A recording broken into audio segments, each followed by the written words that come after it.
अध्याय 2। गायब होने वाला कांच। जब डर्सली पति पत्नी को उनका भांजा बाहर सीढ़ियों पर मिला था, उस घटना को लगभग 10 साल हो चुके थे, पर प्राइवेट ड्राइव में शायद ही कुछ बदला था। सूरज अब भी सामने वाली साफ सुथरी बगीचे की तरफ से निकलता था और डर्सली परिवार के दरवाजे पर लगी पीतल की नेम प्लेट पर लिखे 4 नंबर को चमकाता था। इसके बाद यह उनके ड्राइंग रूम में घुसता था, जो लगभग वैसा ही था जैसा उस रात था जब मिस्टर डर्सली ने उल्लुओं के बारे में अनोखी खबर सुनी थी। केवल मेटल पीस पर रखे फोटो ही सचमुच बता रहे थे कि कितना वक्त गुजर चुका है। 10 साल पहले वहां पर बड़ी गेंद जैसे एक मोटे गुलाबी बच्चे के बहुत से फोटो थे, जिसने रंग बिरंगी टोपियां पहन रखी थी। परंतु डडली डर्सली अब छोटा बच्चा नहीं था। अब फोटो बता रहे थे कि सुनहरे बालों वाला एक मोटा तगड़ा लड़का अपनी पहली साइकिल पर सवार है, मेले में झूला झूल रहा है, अपने पिता के साथ कंप्यूटर गेम खेल रहा है। उसकी माँ उसे गले लगा रही है और चूम रही है। कमरे में ऐसी कोई निशानी नहीं थी जिससे यह पता चले कि उस घर में एक और बच्चा भी रहता था, परंतु हैरी पॉटर अब भी वही था और इस समय सोया हुआ था। हालांकि वह ज्यादा देर तक नहीं सो पाया। उसकी पिटूनिया आंटी जाग गई थी और उनकी तेज आवाज उस दिन उस घर में गूंजने वाली पहली आवाज थी।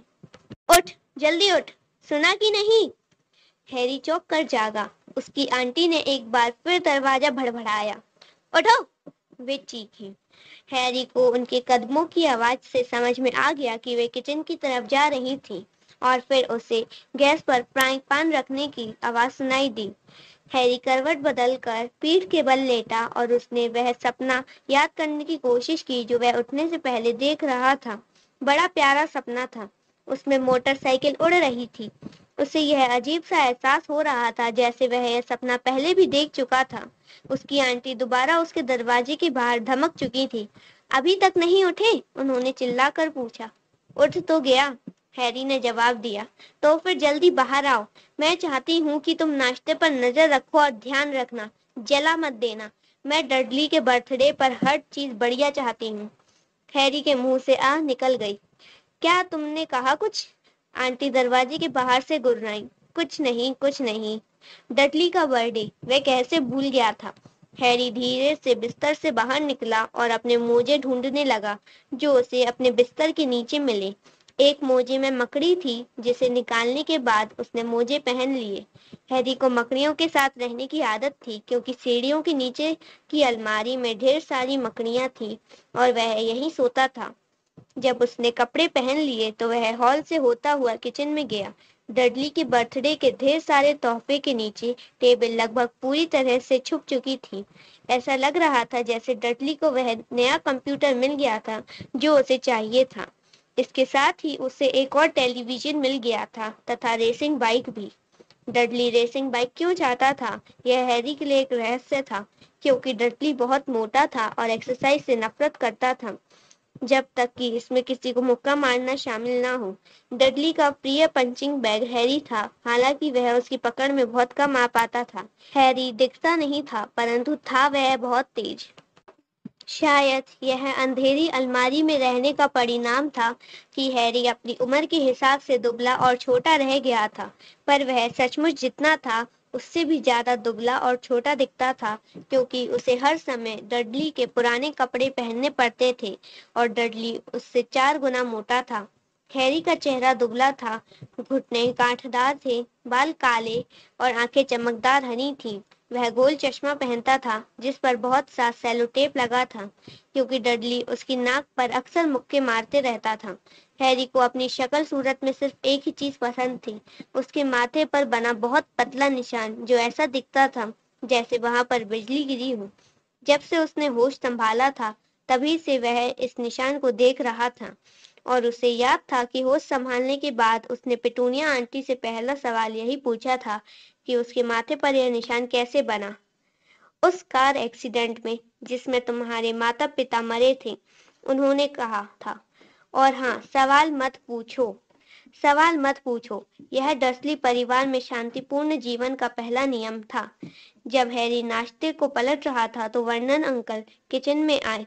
बालों में कंघी करो। वे भौंके, जैसे उन्होंने हैरी से गुड मॉर्निंग की हो। सप्ताह में लगभग एक बार वर्नन अंकल अपने अखबार के ऊपर से देखते थे और चिल्लाते थे कि हैरी के बाल बहुत बढ़ गए हैं और उसे कटिंग की जरूरत है। उसकी क्लास में बाकी बच्चों की जितनी बार कटिंग होती थी, उन सबको आपस में जोड़ भी दिया जाए तो भी हैरी की कटिंग उनसे ज्यादा बार होती थी। हालांकि इससे कोई फर्क नहीं पड़ता था, क्योंकि उसके बाल बहुत तेजी से बढ़ते थे। जब डडली अपनी माँ के साथ किचन में आया तो हैरी अंडे तल रहा था। डडली काफी कुछ वर्नन अंकल जैसा दिख रहा था। बड़ा गुलाबी चेहरा, छोटी गर्दन, छोटी पानीदार नीली आंखें और मोटे सुनहरे बाल जो उसके मोटे सर पर जमे हुए थे। पिटूनिया आंटी अक्सर कहती थी कि डडली किसी नन्हे देवदूत की तरह दिखता था। हैरी अक्सर कहता था कि डडली किसी सुअर की तरह दिखता है जिसने विग पहन रखी हो।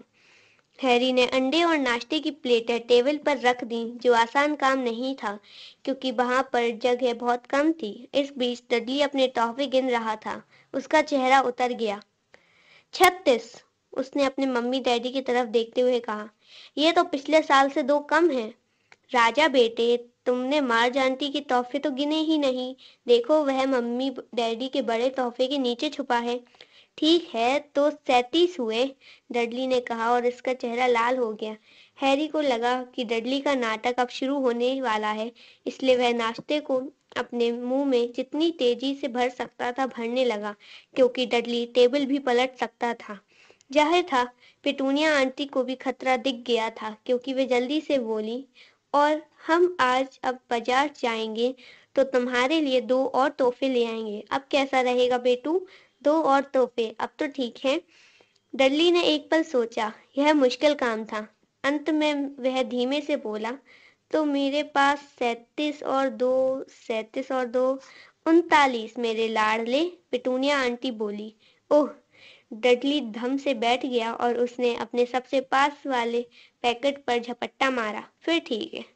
वर्नन अंकल धीरे से हंसे। छोटा बदमाश, अपने पैसे की पूरी कीमत वसूल करना चाहता है, बिल्कुल अपने डैडी की तरह। वाह मेरे बेटे, वाह डडली। उन्होंने डडली के बालों पर हाथ फेरा। उसी समय फोन की घंटी बजी और पेटूनिया आंटी फोन सुनने चली गईं, जबकि हैरी और वर्नन अंकल इस बीच डडली को तोहफे खोलते हुए देख रहे थे, जिनमें racing bike, video camera, remote control वाला हवाई जहाज, 16 नए कंप्यूटर गेम और वीसीआर शामिल था। जब वह एक सुनहरी कलाई घड़ी की पन्नी खोल रहा था, तभी पिटूनिया आंटी फोन सुनकर वापस आईं। उनके चेहरे पर गुस्सा भी था और चिंता भी। बुरी खबर है वर्नन, वे बोली। मिसेस फिग का पैर टूट गया है। वे इसे अपने पास नहीं रख सकती, उन्होंने हैरी की तरफ सिर झटकते हुए कहा। दहशत के मारे डडली का मुंह खुला रह गया, परंतु हैरी का दिल तो बिल्लियां उछलने लगा। हर साल डडली के जन्मदिन पर अंकल आंटी डडली और उसके किसी दोस्त को दिन भर बाहर घुमाने ले जाते थे, यानी एडवेंचर पार्क, हैमबर्गर बार या फिल्म। हर साल हैरी को मिसेस फिग नाम की एक पागल बुढ़िया के पास छोड़ दिया जाता था, जो 2 गली दूर रहती थी। हैरी वहां जाने से बुरी तरह चिढ़ता था। वहां पूरे घर में पत्ता गोभी की बदबू भरी रहती थी और मिसेस फिग उसे जबरदस्ती उन सब बिल्लियों के फोटो दिखाती थी जो उन्होंने कभी पाली थी। अब क्या होगा? पिटूनिया आंटी ने कहा। वे हैरी को कहाँ जाने वाली नजरों से देख रही थीं, जैसे उसी ने उसकी योजना बनाई है। हैरी जानता था कि उसे इस बात पर दुखी होना चाहिए कि मिसेस फिग की टांग टूट गई, परंतु यह आसान नहीं था, क्योंकि वह यह भी जानता था कि अब उसे 1 साल तक टेबल्स, स्नॉई, मिस्टर पॉच और टिफ्टी को नहीं देखना पड़ेगा। हम मार्च को फोन कर सकते हैं, वर्नन अंकल ने सुझाव दिया। बेवकूफी की बातें मत करो वर्नन, वो हैरी से नफरत करती है। डर्सली पति पत्नी अक्सर हैरी के बारे में इसी तरह से बातें करते थे, जैसे वह वहां हो ही नहीं, या फिर वह कोई बहुत ही कम बुद्धि वाला प्राणी हो जो उनकी बातें समझ नहीं सकता हो, जैसे कोई घोंगा। और उसका क्या नाम है, तुम्हारी सहेली वॉन माजोर्का में छुट्टियां मनाने गई हैं, पिटूनिया आंटी ने झींकते हुए बोली। आप मुझे घर पर ही छोड़ जाएं, हैरी ने बड़ी आशा से कहा। कम से कम आज के दिन तो वह टेलीविजन पर जो चाहेगा देखेगा और शायद डडली के कंप्यूटर पर गेम भी खेल लेगा। पिटूनिया आंटी को देखकर लग रहा था जैसे उन्होंने अभी अभी साबुत नींबू निगल लिया हो और वापस लौटकर देखे तो घर तबाह हो चुका है। वे गुस्साईं। मैं घर को बम से तो नहीं उड़ा दूंगा, हैरी ने कहा, परंतु किसी ने उसकी बात नहीं सुनी। एक काम करते हैं, इसे चिड़ियाघर ले चलते हैं, पिटूनिया आंटी ने धीमे से कहा, और वहां पर इसे कार में छोड़ देंगे। कार नई है, हम इसे कार में अकेला नहीं छोड़ सकते। डडली गला फाड़कर रोने लगा। सच तो यह था कि वह रो नहीं रहा था। उससे सचमुच रोए तो बरसों हो चुके थे, परंतु वह जानता था कि अगर वह मुंह बनाएगा और जोर से रोने जैसी आवाज निकालेगा तो उसकी माँ उसकी हर इच्छा पूरी कर देंगी। मेरे प्यारे राज दुलारे, रोना नहीं, मम्मी उसे तुम्हारा बर्थडे खराब नहीं करने देंगी। वे चीखी और उसे बाहों में भर लिया।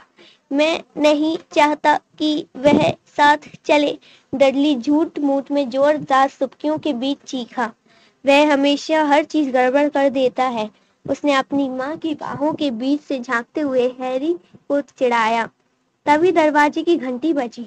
हे भगवान, वे लोग आ गए, पिटूनिया आंटी हड़बड़ाकर बोली, और एक पल बाद डडली का सबसे अच्छा दोस्त पियर्स पॉलकिन्स अपनी माँ के साथ अंदर आ गया।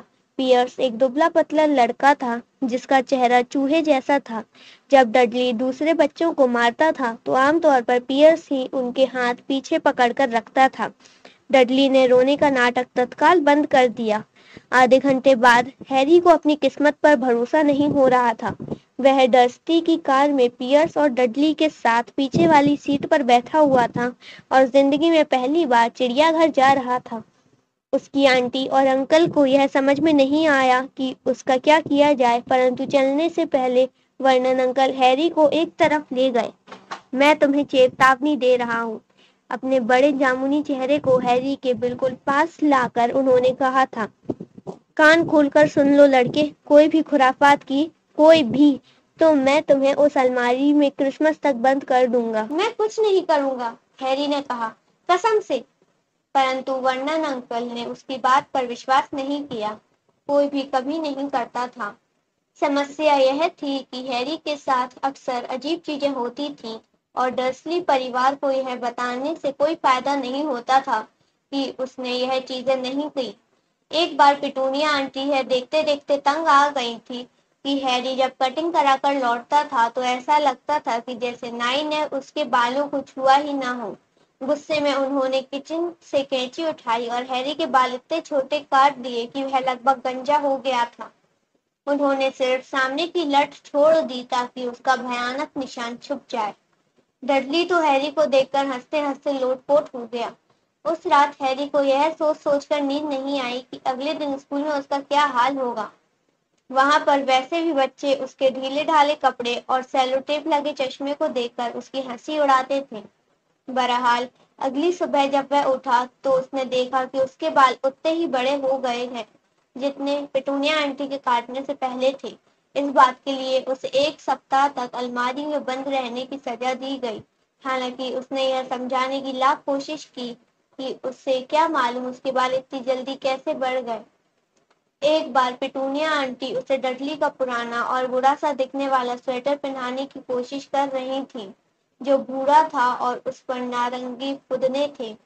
उन्होंने उसके सिर में स्वेटर घुसाने की जितनी कोशिश की, वह उतना ही छोटा होता चला गया और अंत में इतना छोटा हो गया कि किसी दस्ताने की तरह हाथ में तो घुस सकता है, परंतु हैरी के सिर में नहीं। पिटूनिया आंटी ने सोचा स्वेटर धुलाई में सिकुड़ गया होगा और हैरी को बड़ी राहत मिली कि उसे सजा नहीं मिली।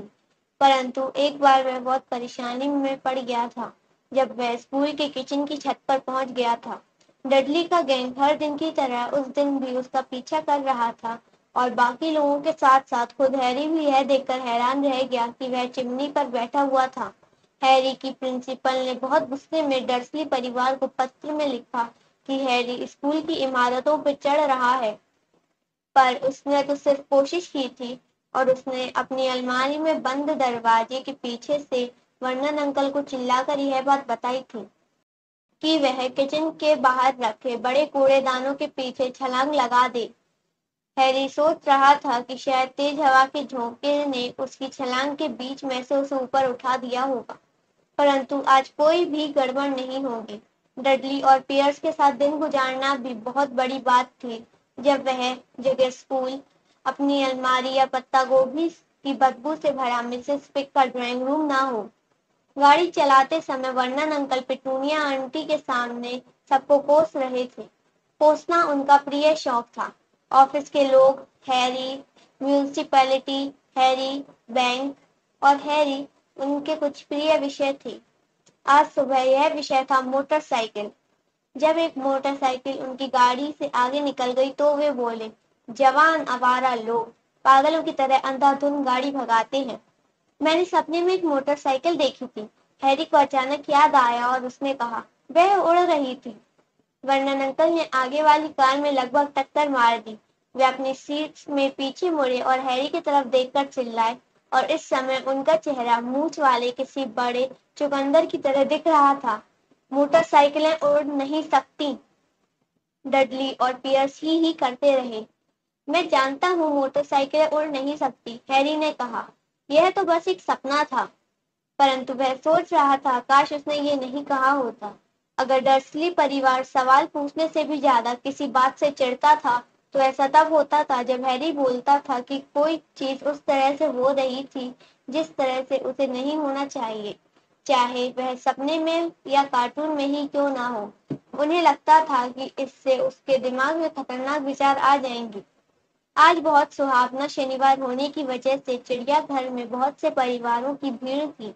डर्सली ने गेट के बाहर डडली और पियर्स को बड़ी चॉकलेट आइसक्रीम दिलवाई, और फिर वे हैरी को जल्दी से वहां से हटा पाते, इससे पहले ही वैन में मुस्कुराती हुई महिला ने चूंकि हैरी से पूछ लिया कि उसे क्या चाहिए, इसलिए उन्हें मन मारकर उसे एक सस्ती सी लेमन आइसक्रीम दिलवानी पड़ी, जिसे चूसते हुए हैरी ने सोचा, यह भी बुरी नहीं है।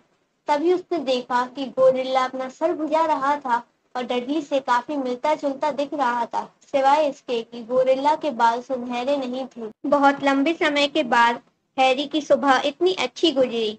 वह इस बात का ध्यान रख रहा था कि डर्सली परिवार से थोड़ा दूर चले, ताकि डडली और पियर्स, जो लंच टाइम तक जानवरों को देख देख कर बोर होने लगे थे, कहीं उसे मारने का अपना प्रिय खेल शुरू ना कर दें।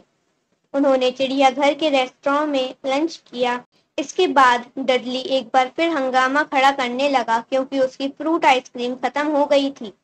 इस पर वर्नन अंकल ने उसे एक और आइसक्रीम दिलवा दी और हैरी को पहली वाली खत्म करने की इजाजत दी।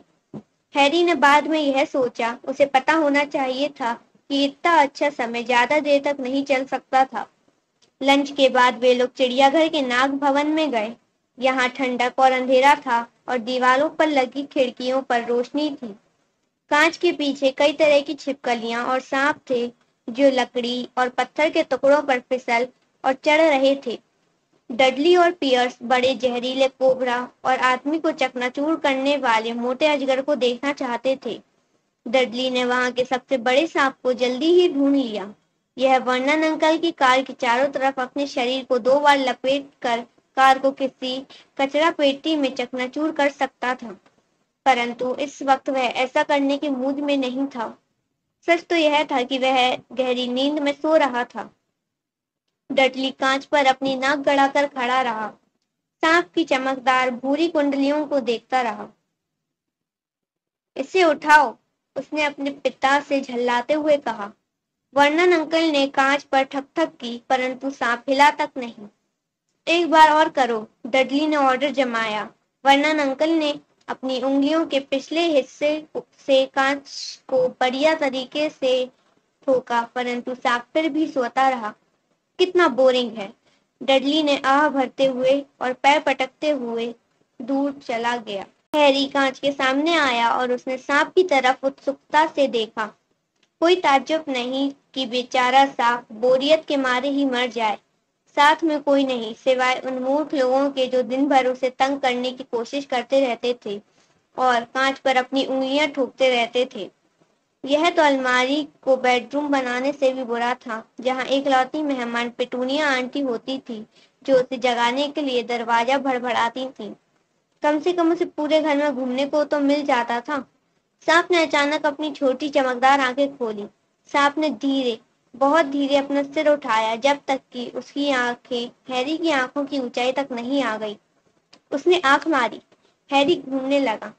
फिर उसने जल्दी से आसपास देखा कि कहीं कोई देख तो नहीं रहा। कोई नहीं देख रहा था। उसने सांप की तरफ पलटकर देखा और उसने भी आंख मार दी। सांप ने वर्नन अंकल और डडली की तरफ सिर को झटका दिया और अपनी आंखें छत की तरफ उठाई। उसने हैरी को इस तरह देखा जैसे मानो कहना चाहता हो, मेरे साथ पूरे समय यही होता है। मैं जानता हूँ। हैरी कांच के इस पार से बुदबुदाया, हालांकि उसे विश्वास नहीं था कि सांप उसकी आवाज को सुन सकता था। इससे सचमुच बहुत चिढ़ छूटती होगी। सांप ने तेजी से अपना सिर हिलाया। वैसे तुम कहाँ से आए हो? हैरी ने पूछा। सांप ने अपनी पूंछ कांच के पास लगे एक छोटे साइन बोर्ड पर मारी। हैरी ने इसे पढ़ा। बुआ कंस्ट्रक्टर ब्राजील। क्या वहां पर अच्छा लगता था? सांप ने एक बार फिर उसी साइन बोर्ड पर अपनी पूंछ मारी और हैरी ने पढ़ा। यह सांप चिड़ियाघर में पैदा हुआ है। अच्छा, मैं समझ गया। तुम कभी ब्राजील में रहे ही नहीं। जैसे ही सांप ने अपना सिर हिलाया, हैरी के पीछे से एक कान फोड़ू आवाज आई, जिसे सुनकर वे दोनों उछल पड़े। डडली, मिस्टर डर्सली, आइए और इस सांप को देखें। आपको विश्वास नहीं होगा यह क्या कर रहा है। डडली जितनी तेजी से आ सकता था उनकी तरफ लुढ़कता हुआ आया। तुम अलग हटो, उसने हैरी की पसलियों पर घूंसा मारते हुए कहा। अचानक हमले से हैरान हैरी कंक्रीट के फर्श पर धड़ाम से गिर गया। आगे जो हुआ वह इतनी तेजी से हुआ कि कोई भी यह नहीं देख पाया कि यह कैसे हुआ। एक पल पहले तक पियर्स और डडली कांच के करीब उससे टिके खड़े थे और दूसरी पल वे दहशत से चीखते हुए पीछे की तरफ उछल पड़े। हैरी बैठ गया और हाँफने लगा। सांप के सामने वाला कांच गायब हो गया था। सांप अब तेजी से अपनी कुंडलियां खोल रहा था और फर्श पर फिसल रहा था।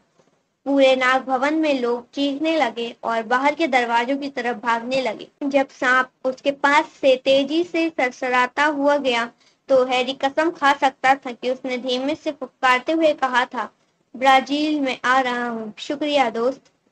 नाग भवन का पहरेदार सदमे में था।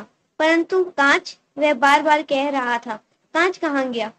चिड़ियाघर के डायरेक्टर ने अपने हाथ से पिटूनिया आंटी को एक कप कड़क मीठी चाय बनाकर दी और वह लगातार उनसे माफी मांगता रहा। पियर्स और डडली अनाप शनाप बक रहे थे। जहां तक हैरी ने देखा, सांप ने कुछ भी नहीं किया था। उसने तो उनके पास से गुजरते समय सिर्फ उनके पैरों के पास अपनी पूंछ मजाक में पटकी थी। परंतु जब वे वर्नन अंकल की कार में वापस लौटे तो डडली उन्हें बता रहा था कि किस तरह सांप ने उसके पैर में लगभग काट ही लिया था और पियर्स कसम खा रहा था कि सांप ने उसे दबोचकर मारने की कोशिश की थी। परंतु कम से कम हैरी के लिए सबसे बुरी बात यह थी जो पियर्स ने कही। जब पियर्स इतना शांत हो गया कि कुछ कह सके तो उसने सबके सामने कहा था, हैरी सांप से बात कर रहा था, है ना हैरी? वर्नन अंकल ने तब तक इंतजार किया जब तक पियर्स उनके घर से चला नहीं गया और उसके बाद वे हैरी पर जमकर बरसे। वे इतने गुस्से में थे कि उनके मुंह से शब्द मुश्किल से निकल रहे थे। वे सिर्फ इतना कह पाए, जाओ अलमारी, वहीं रहो, कोई खाना नहीं। इतना कहने के बाद वे कुर्सी पर गिर पड़े और पिटूनिया आंटी को भागकर उनके लिए ब्रांडी का एक बड़ा पैक लाना पड़ा। हैरी काफी देर तक अपनी अंधेरी अलमारी में पड़ा रहा। वह सोच रहा था काश उसके पास घड़ी होती। वह नहीं जानता था कि कितने बज गए थे और इसीलिए वह यकीन से नहीं कह सकता था कि डर्सली परिवार अभी सो गया होगा या नहीं। जब तक कि वे सो नहीं जाते तब तक किचन में जाकर चोरी से कुछ खाने का खतरा नहीं उठा सकता था। डर्सली परिवार के साथ रहते हुए उसे लगभग 10 साल हो गए थे। जहां तक उसे याद था, 10 दुख भरे साल।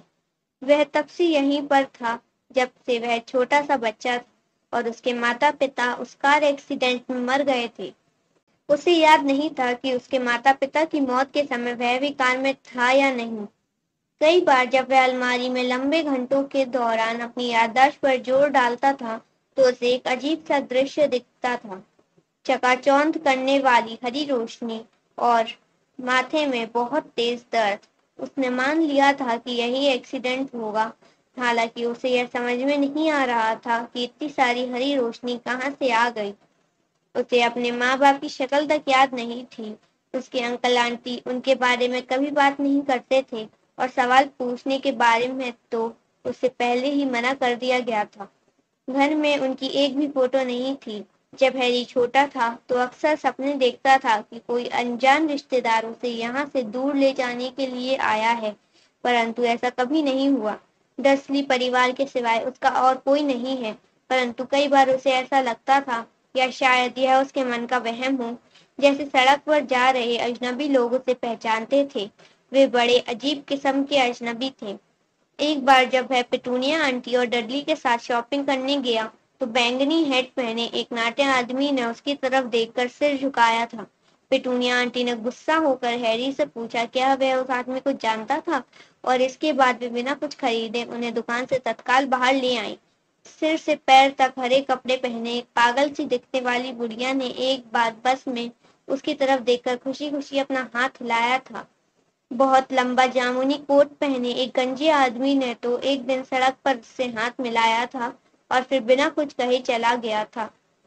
इन सभी लोगों के बारे में सबसे अजीब बात यह थी कि जिस पल हैरी उन्हें ध्यान से देखने की कोशिश करता था, वे न जाने कहाँ गायब हो जाते थे। स्कूल में हैरी का कोई दोस्त नहीं था। सब जानते थे कि डडली का गैंग ढीले ढाले पुराने कपड़े और टूटा चश्मा पहनने वाले हैरी पॉटर से नफरत करता था, और कोई भी डडली के गैंग से पंगा नहीं लेना चाहता था।